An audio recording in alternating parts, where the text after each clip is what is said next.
This segment of the Chopin podcast is brought to you by the Chopin Foundation of the United States, presenters of the National Chopin Competition in Miami, Florida, January 2025.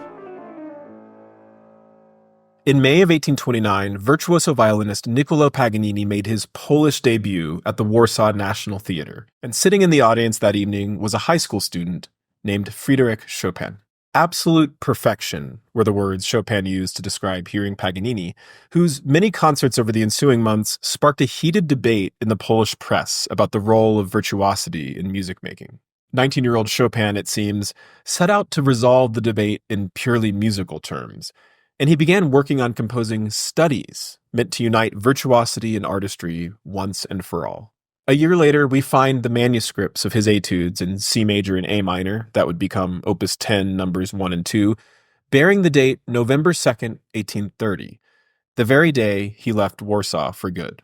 In less than 3 years, Chopin would make his mark across Europe and join the ranks of the elite artists and musicians living in Paris.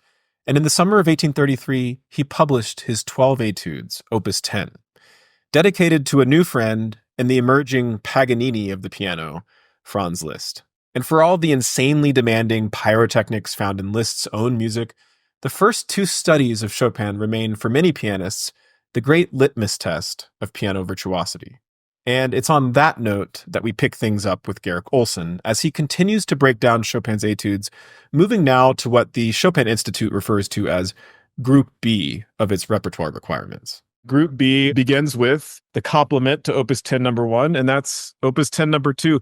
Many piano teachers and pianists have said over the years, once you can play Opus 10 1 and 2 back to back, that's when you've really kind of cut your teeth as a virtuoso. That's the greatest challenge in piano playing in many ways. Would you kind of agree with that? That's sort of having to go between those two Etudes and their techniques. That's what I did at the Chopin Competition in 1970 with malice aforethought. I did that on purpose. And my teacher, Olga Barabini, really prepped me and trained me like a Marine sergeant on those two, to the point that before I went to Warsaw, she would have me play the C major 3 times in a row, the A minor 3 times in a row, and then both 3 times in a row as a set. And we worked for months on them. It's like laying out your cards in front of your, when you've got the winning hand at poker or whatever. It's like, okay, everybody, well, let me show you what I've got. And I would say that it's a kind of credentials for a pianist. If you can play both of these pieces very well, one after the other, you've been playing loud and forcefully, and now you have to do something which is incredibly compact and tortuously intricate.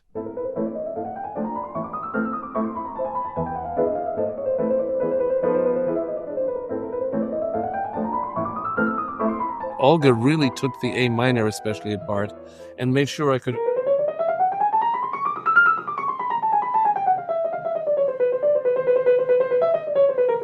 I had to bring that to her as a solo, no accompaniment, with all the right fingers on the right notes, not just whatever I could do. And then, one voice at a time. Sometimes if I'm in an Asian restaurant with, let's say, an American who doesn't know how to use chopsticks. Oh, it's so hard to use chopsticks. And I say, no, it's not. Billions of people do it. It's not that hard. You just have to learn how, and I don't know if I'm the teacher for it, but you hold one chopstick steady with 1 and 2, and then you manipulate the other one against it with 3, 4, and 5. So it's a bit like this. Except you need more flexibility here because you're moving. But it should sound as if another person's playing it. This is one of the Etudes where Chopin has a very specific fingering, and I guess you almost have to follow it, don't you? Almost. It's all written in there. It's all written in there for a change, and I'm sure this must have been incomprehensible to pianists at the time, so he had to actually show you how to do it. You do have a little bit of choice, but generally not. And let's be honest, it just sounds cool. It's a cool piece. It's a very cool little piece, yeah. This might look familiar to you. Oh.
What a cool video. Very cool. Well, as we know from Polish film, how many times we'll be watching Hollywood films and, director of photography is somebody from Poland. It's a big school there. Was this like right after the competition? They pulled you into a room and said, "Hey, play this for us." It may have been during, actually. I did Opus 10 number 1 for them too, because apparently my performance of those pieces caused a bit of a stir locally. Another C major etude, and one that I'm afraid of all of these, let's be serious, but is this Toccata, Opus 10 number 7, this kind of repeated yada-da-da-da-da.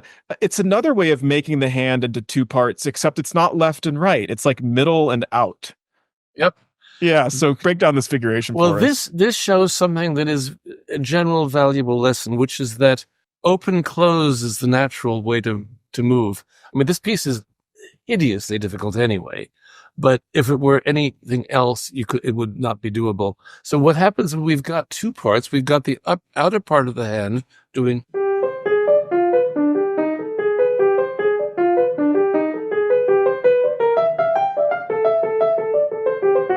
And then...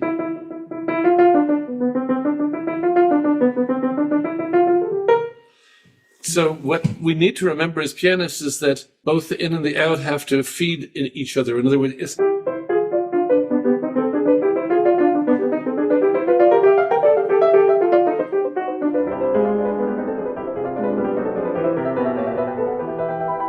and this is one of your basic staccato touches. It's not that kind of staccato.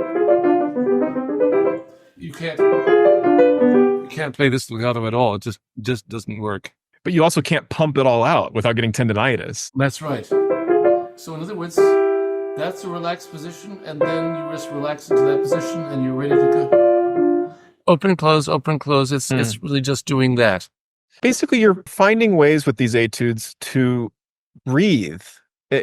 Physically breathe in different ways between different parts of the hand. If I could encapsulate the etudes in one idea. Yeah, I mean, just as we know so many from physical and even spiritual disciplines that the breath is so important to us. He's teaching you how to do very difficult gymnastics while not holding your breath, your physical breath, yeah. The Etude Opus 10 number 10 in A flat. If I ever have a piano studio at a conservatory, this is going to be required for everybody because it teaches subdivisions. It actually teaches you how to practice. Chopin literally writes in the form of articulations, a series of practice techniques on the very same material. And the fact that it's 12/8 is very clever because you can divide 12 in a number of different ways. It's one of those great numbers in music. So could you kind of just go through a couple of these different ways of subdividing or accenting or grouping the same material for us? Sure, with pleasure. I'm going to start where it's really blatant, where he evokes Leonard Bernstein, who evokes Hispanic 3/4 and 6/8. There's two bars in the middle of it where there's a sort of transition. 1, 2, 3, 1.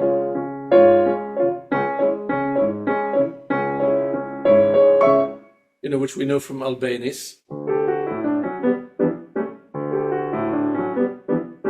Or Bernstein, Everything Good in America. Except in the whole piece, he keeps accenting it different ways, but he does the weirdest accentuation right at the beginning. It is syncopated. Yeah. Yep, and that's one of the trickiest of all.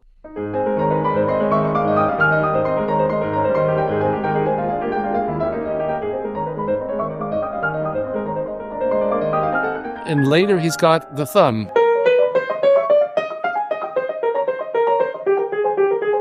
And then staccato. Yeah. Which is a real jumpy staccato, but you can't jump too much. You just have it.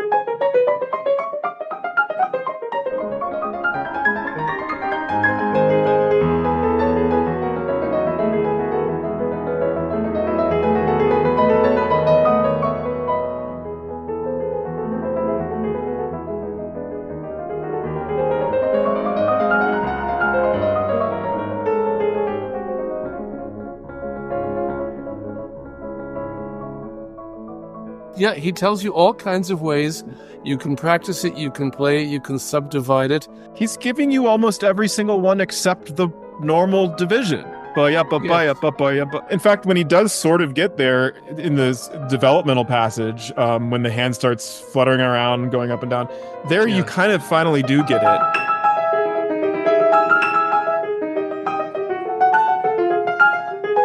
Yeah, exactly. It's in a way just as important as the first two for a different reason, for rhythmic vitality and just, I think subdivisions are one of the most underrated teaching tools in music, is learning how any given number of things can be rearranged underneath at the same time and be felt and embodied at the same time in different ways. And proudly, in my competition in 1970, you had to play 3 etudes, and I played Opus 10, number 1, 2, and 10. There we go.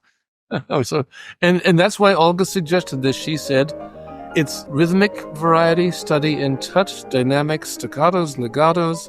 She said, you get to show off your palette of touch techniques.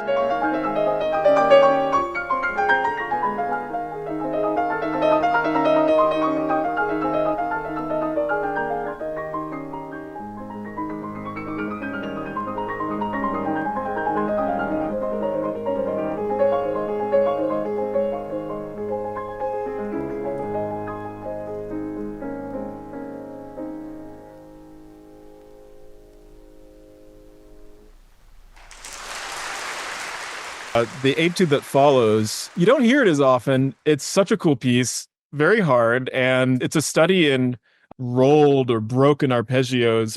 We hear them again, I think, in Liszt's Harmonie du Soir, the 11th Transcendental Etude, in a certain way. Right, yes.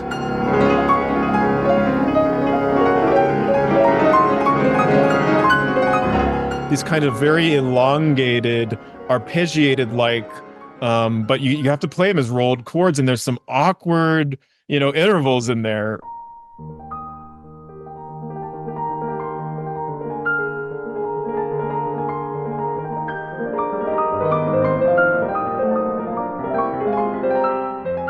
Oh my goodness. Especially some of the top notes where your hand just doesn't want to go. Right. Do you just have to throw some of those, or how do you make it work? Yeah, you've got to practice pretty carefully and throw and practice with your eyes closed sometimes. Like with a really illogical chord like that, you actually have to make sure you're not stuck down on the A flat.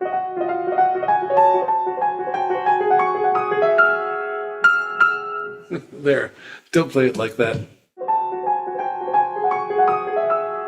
In other words, you have to be able to stay in the air a little bit and not miss your goal.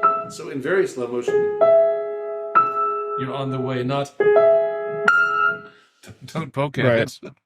Just looking at the score, it looks unusual. It looks like a bunch of just tall buildings, in a skyline almost. It doesn't look like any other piece. Yeah. With wavy lines for each one.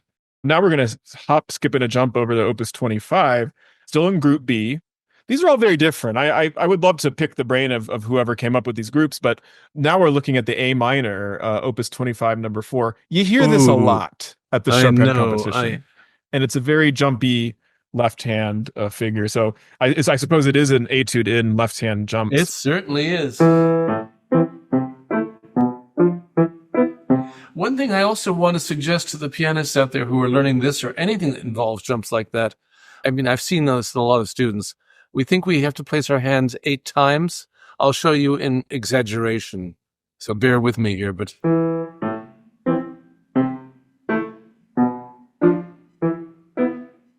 In fact, what we need to do is use, I call it the frog jumping off the lily pad. Frog just keeps going. You play by getting off the note. So, and to go from there to there, I don't go there and then say, here I am. I just go. I don't mean to make this simple at all, but you see too many people, they're having too much activity.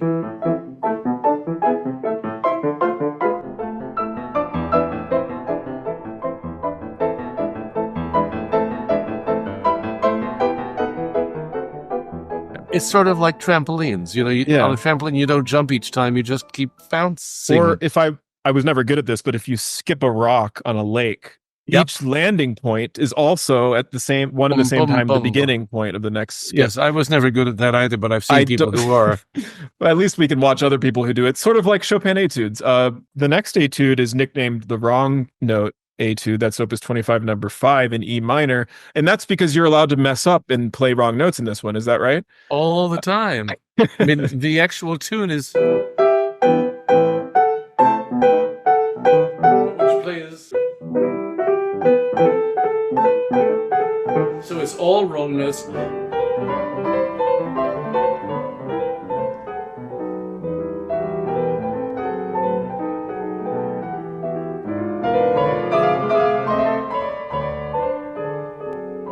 Once again, here he teaches you how to play things like this, even when they go into eighth notes. They become pretty, and then later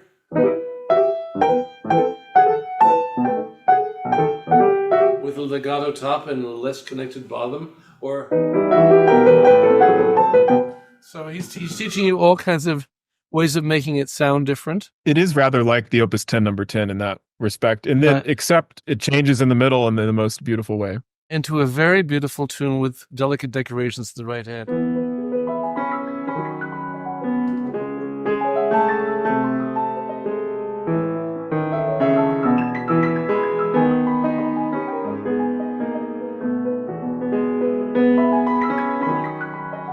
It's another cello etude with decorations up top. He then varies the figuration and we get 16th notes. And so he's basically, it's a mathematical exercise too. It's like, okay, what happens now if this figuration suddenly becomes groups of 4? Yeah, it's a very beneficial study in what can be done because he keeps... He actually speeds it up, in a 3 to 4 relationship.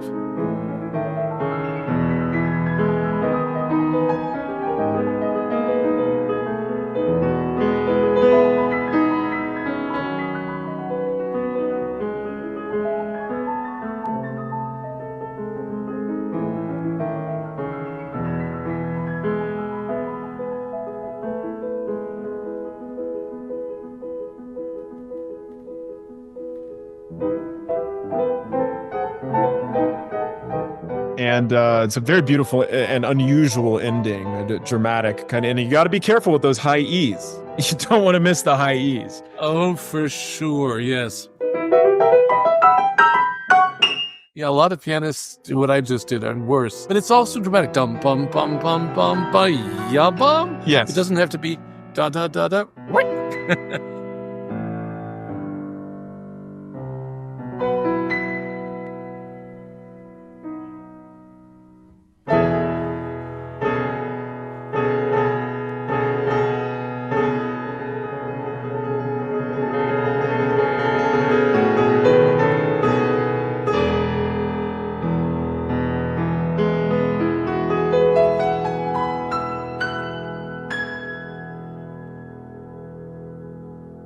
Well, Garrick, I'm not quite 40, and maybe it'll be in my fifth decade of my 40s that I finally play the thirds etude opening without my fingers tripping over each other and falling down and quitting piano by the end of the first bar.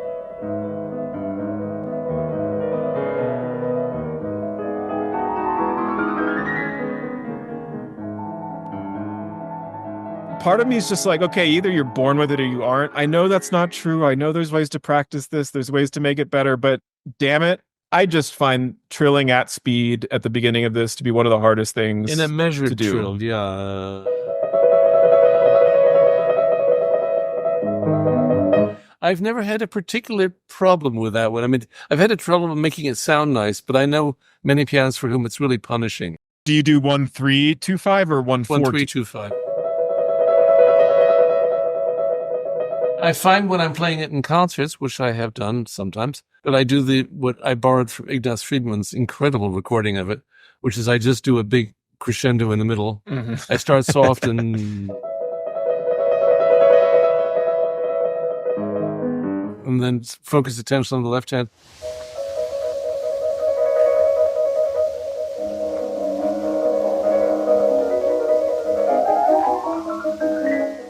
But it's not just a trill, it's rapid chromatic scales and other figurations. The one that really kills most pianists is this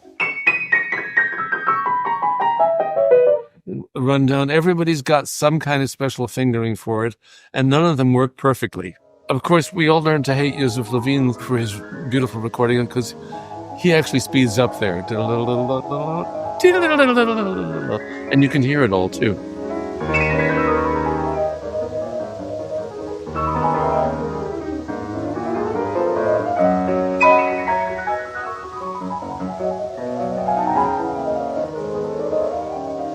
One thing that amuses me is how very often pianists are playing it fairly well and they get to this spot before the C major. And they go as fast as possible here because this is so easy. It's all the white keys. And suddenly here, because that one is so much more difficult. So I've come up with this very perverse thing of doing the C major slowly and the second one faster.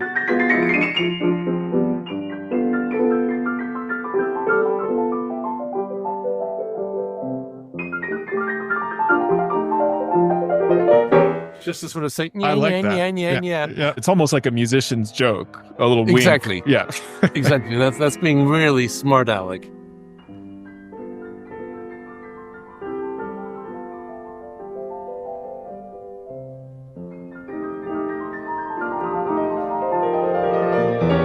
Once again, when you hear the incredible recordings, both Levine and Friedman, listen to the left hand. That's where some of the greatest magic's happening.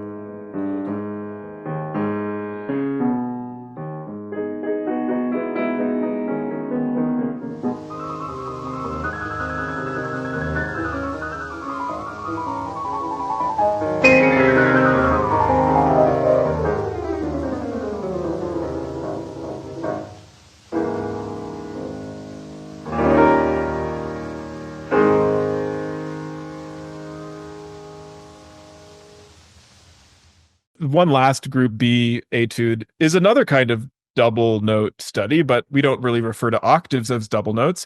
It's the octave etude. I know there's certain schools of piano technique that say 1/5 on every octave, including black keys. I don't know how you do this one in a musical way without 1/4. You can't. And it's not about hearing hammered octaves because it's all got tunes. You know, if he had written just...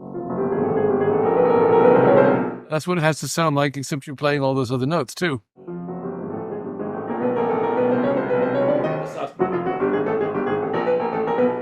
It's not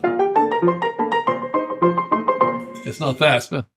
For me, as a 17-year-old who couldn't play most of the etudes, I could sort of play this. Weirdly, it's like I wasn't good at it, but it does fall under the hand. If anything, I had more trouble making any music out of the middle section, where the octaves return, but in a very different character, if you can share that kind of transformation. Yeah, I mean, the basic elements of the piece are those kinds of octaves, and in the middle it's...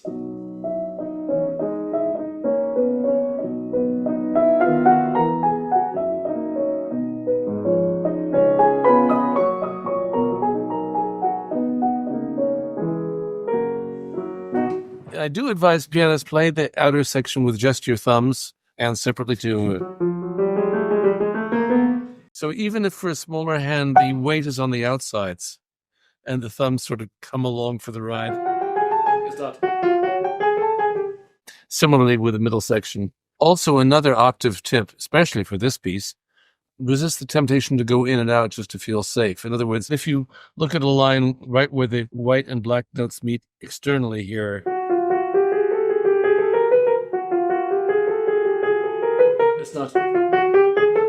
it's a much shorter journey for your poor little thumb to travel. Basically, if you treat your thumb as like the tip of a seismograph, you don't want there to be a giant earthquake. You know, you want it to just be just etching a little line. Yeah, as much as possible. Good. That's a great image. Yeah.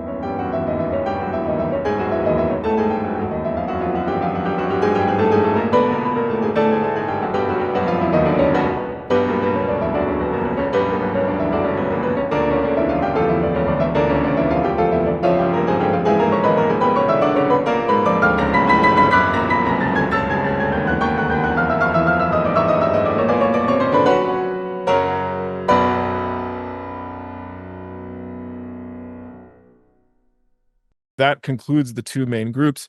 And I just want to speak to a couple of honorable mentions. I think the first two of Opus 25 deserve mention. Of course, the famous Aeolian harp etude.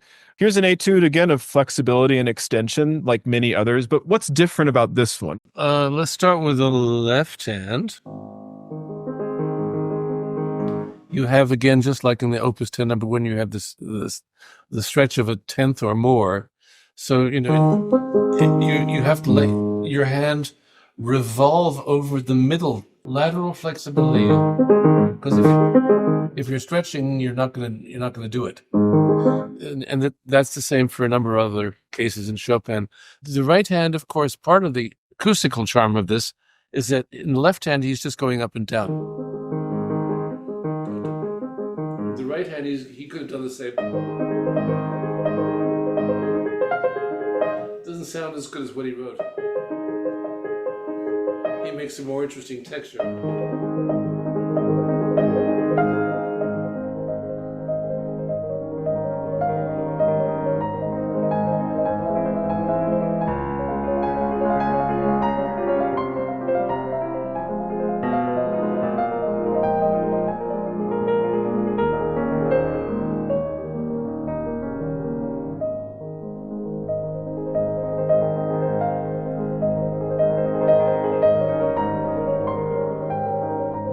And of course, then you have other little voices to bring out, which sometimes he tells you about, sometimes he doesn't.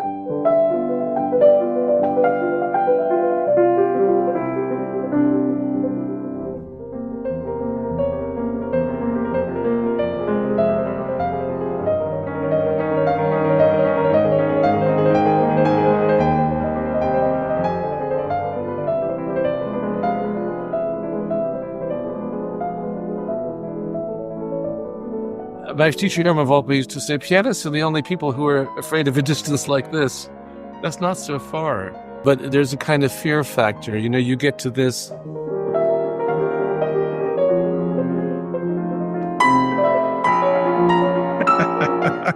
We often get more afraid of what's difficult, and then we tense up, and we often go faster, too, when we don't need to.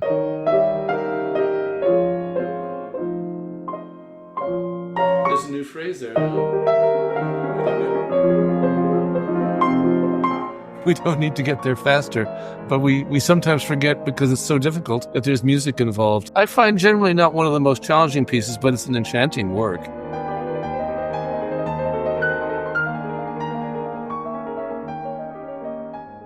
Jumping to the next etude, which really works well as a pair. It's almost like Chopin conceived of them as a pair. We have yet another etude like Opus 1010 in polymeter, polyrhythm, subdivision.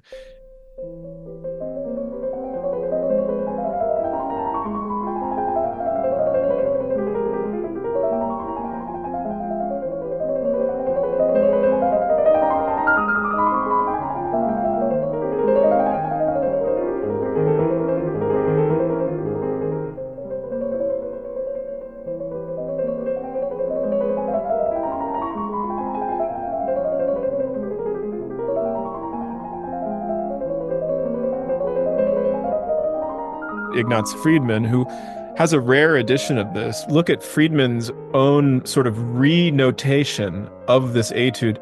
He sort of helps reveal some of the lines that lurk inside of this figuration that's otherwise just a kind of a two-part figuration. He shows that there's a lot more sort of polyphony going on underneath it.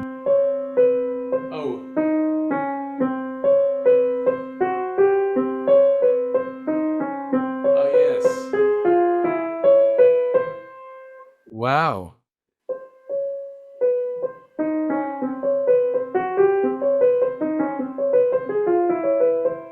Yeah, there's a kind of conversation going on, which I love very much in phrasing personally because there's music here.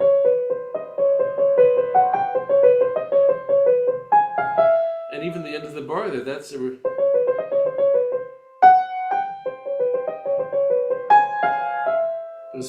a polyphony in there that's very much like Bach, actually.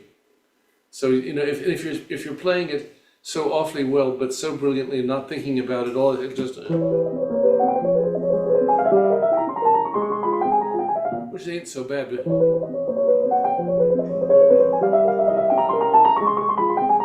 in practicing any fast music like that, especially if it's poetic like this, the moment you can no longer hear what's enchanting about it, you're probably going too fast.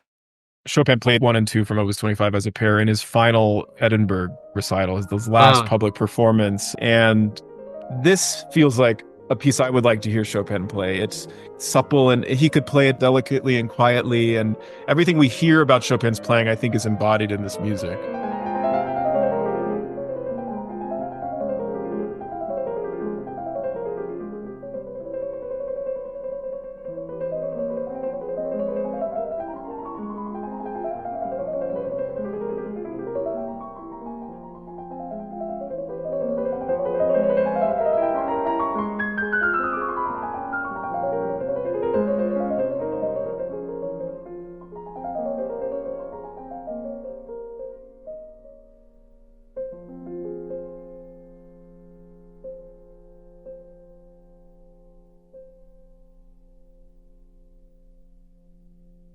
Garrick, any closing thoughts on just what it's meant to live with the Chopin Etudes your whole life? They really are a pinnacle of and a cornerstone of modern piano playing, and they will continue to be for probably centuries to come, I hope. I mean, just to sort of put a frame around the Etudes, what's important about them is the foundation and cornerstone of the modern way of playing the piano with the hands, the modern way of playing the piano with the use of sound.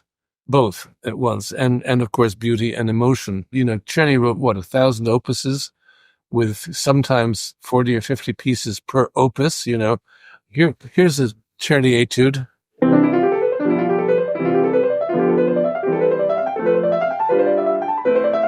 I mean, I know that isn't a Czerny etude, but I just wrote one. You know, he could just turn them out. But the thing was that etudes at the time, they are exercises. Let's face it. So he poetized the genre and changed it, because when you look at all the other great piano composers who wrote etudes, they all took Chopin's model as their Liszt and Rachmaninoff and Scriabin and Schumann's symphonic etudes are studies, each one of them in aspects of piano playing, but it's a poetic concept that drives the whole thing.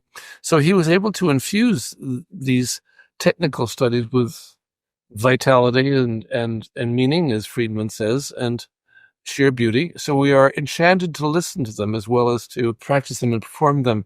So I think as long as there are pianists and pianos, I think they're going to be a necessary part of the armamentarium of pianists to learn, because I persist in thinking that if you can play all of the Chopins fairly well, there's hardly anything in piano technique up till the 20th century where there's much new. It gets expanded a bit. It gets more chordal and octavy with Liszt, and Scriabin and Rachmaninoff take advantage of that, and so on. But it really isn't until the 20th century when they began to celebrate the percussive nature of the piano. If there's one invention, I think it's in Ligeti's Etudes, the invention of temporal simultaneity of two different speeds at the same time. But even there, Chopin on some level is preceding it. Exactly. The famous thing I never cease talking about, those two bars in the F minor ballade.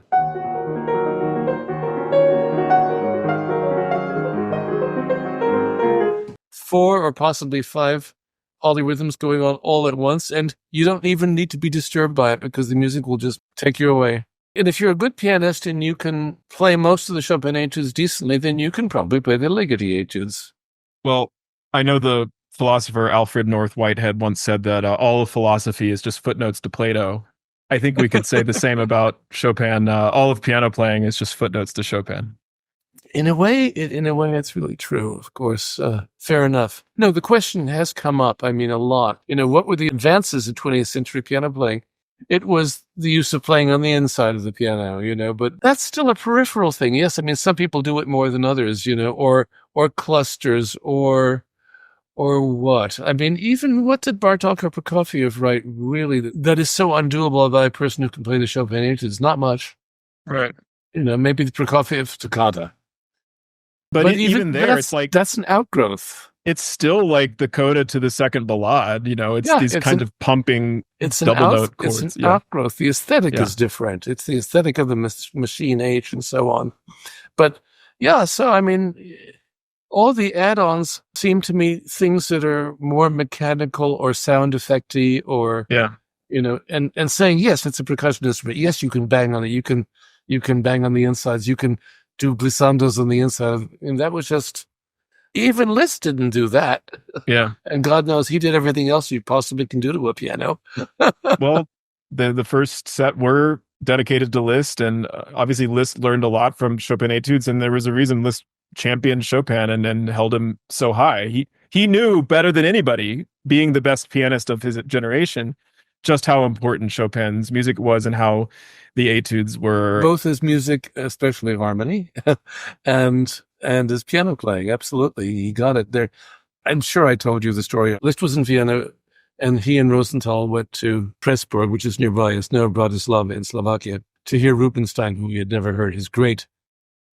Anton, of course, yeah. Anton, yeah, his great rival. And when they sat talking in their hotel over much cognac, this is from Charles Rosen. Liszt said to Rosenstiel, when I was young and vain, I gave credit to Berlioz and Paganini as being my two biggest influences, he said, but I couldn't give fellow pianists the same influence. He said, because if you look at my music after I met Chopin, the way of treating piano sound and harmony changes radically. And Liszt, of course, was like a sponge. What couldn't he absorb from the world of music and sound?